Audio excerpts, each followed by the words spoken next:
All right, welcome to part 3 of our Missionaries, Moms, and Mondays episode on what to do if my missionary is struggling with their emotions. Now, we learned in part 1 about the window of tolerance and flipping our lid. The idea behind those was to gain understanding about how real the physiology is when this happens, because that's what gets everybody freaked out. That's the scary. And when we don't understand where it's all coming from and what it's doing, that's the hard. In part 1, we also learned that when we exit that window, due to all of the unknown and the uncertain and all the stress, we exit into a place called hyperarousal, which we would call fight or flight. And then we learned some tools to help us both recognize where we're at and then regulate when that happens. In part 2, we learned what happens when we don't regulate, when we either stay in hyperarousal too long or we intentionally shove all of that emotion because maybe it's not appropriate or not safe to deal with those emotions in that moment. And we learned what happens when we do that is we shoot out the bottom of the window of tolerance into hypoarousal. And that's where we were introduced to freeze or fawn. We then learned what it looks like to have some new tools to even regulate from there, which is different than fight or flight. Now we reach part 3. And what we're going to talk about in part 3 is something that we're going to call finishing the cycle. When we've exited the window of tolerance and our lid flips, one of the most critical things for us to remember is that the body is having a very real physical response to what's happening. Very real energy is being provided for our body to use to keep us safe. So when this happens, it's important to realize we need to use that energy. Now, the simple regulation tools we learned about in parts 1 and 2 can actually help us keep things in check. We can tense and release, we can breathe, we can temperature control, we can move, we can shake up the senses. All are going to be helpful, and we also need to intentionally finish the cycle. In other words, we need to intentionally release and use the energy. See, what it might look like when they're out there on that mission is they're in the middle of a conversation, they're in the middle of a meeting or a lesson, or they're even middle of the day, and they just don't want to cause conflict with their companion or with whoever they're around, or they're feeling all of these symptoms, and it's just not the time. They can regulate during those times. But when they get home at night, when they get back to that apartment, they need to take an opportunity to truly release all of that energy they felt on purpose. Now, I'm not suggesting nighttime workouts. I'm not even talking about working out, or I'm not even talking about exercising. I'm just talking about intentionally moving the energy out of the body. For example, if you felt a fight response during the day, if you felt a burst of energy, an intensity of energy, we need to release that. We need to get that fight out. What could that look like? It could look like 10 air squats, 10 sit-ups, and 10 push-ups as fast as you can, then breathe for 10 seconds and do it again. And do that 3 times. That's going to give you a solid fight release. It could look like setting a timer for 90 seconds to 3 minutes and doing as many burpees as you can for 90 seconds, or as many jumping jacks as you can for 90 seconds. What needs to happen is it needs to be a physical release of expressive energy for 90 seconds to 3 minutes. That's what it takes to finish the cycle. Now, if you felt a flight response, you just felt this desire to move. You needed to get out of the situation. You need to run away, and you couldn't. This one gets a little tricky for our missionaries because they go back to their apartment and they can't leave, right? So what do? Well, they move around the apartment, but they need to do it on purpose. They can do walking air squats where they squat down, take a step forward, squat down, take a step forward, and move around their apartment doing air squats. They can do moving push-ups, alligator push-ups we like to call them, where they put one hand in front of the other, push-up, another hand, push-up, another hand. They're literally crawling around their apartment. They can do walkout push-ups where they bend over, walk their hands out, walk their feet to their hands, walk their hands out, walk their feet to the hands, and they're literally moving across the apartment like a caterpillar. If push-ups aren't their thing, I know I gave you multiple examples of push-ups, but they can also just walk. They can walk around their apartment while they're sipping on some cold water and moving their mind intentionally. They need to move. They need to move their mind. They need to move their body. Now, if you're a little stuck in freeze or fawn because you've just been shoving all day long, then you almost have to start with a little shakeout, a little bouncing, a little breathing, a little rocking, a little shake it out, and then do those exercises. If you're in fawn, you might need to start one step ahead of that by making a simple list of what you're going to do to take care of yourself before bed. Move my body for 3 minutes, brush my teeth and wash my face, say a personal prayer. Then Go move for 3 minutes on purpose for you.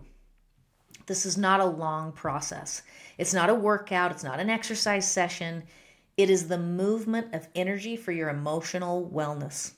And by moving that energy out, you're going to allow yourself to start functioning inside of the window of tolerance.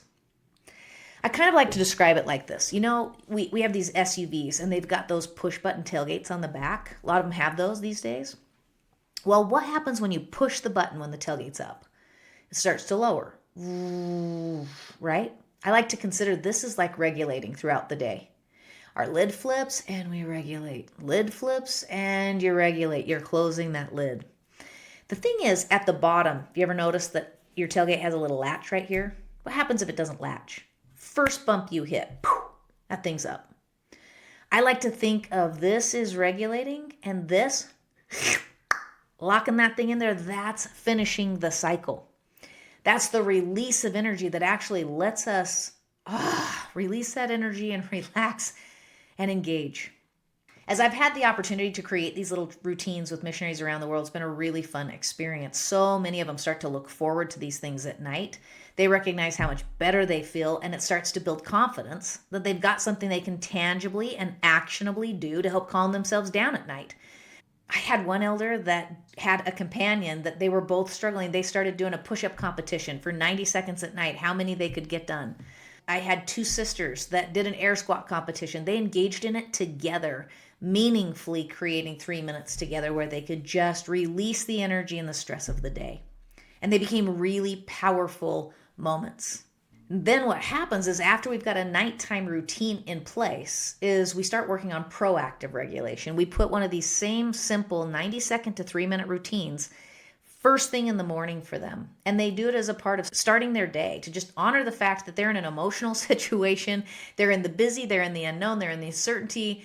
It's part of the mission, and they're going to just honor that and engage.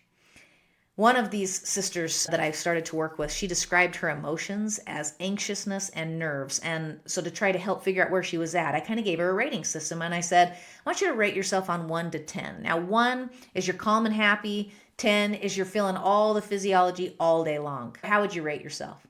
The first score she gave me on the first day we talked was a 10.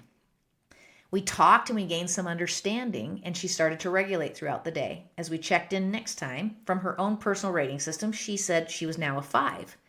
We then added this nighttime finish the cycle routine for her, 3 minutes. While her companion was getting ready for bed, she did her 3 minutes of finishing the cycle, and her personal rating went down to a 3. We added that same routine in the morning, and she consistently started scoring at a 1 to 2 every day. She said she finally felt like herself again. She was off to the races, excited to be on her mission. These tools, they work independently.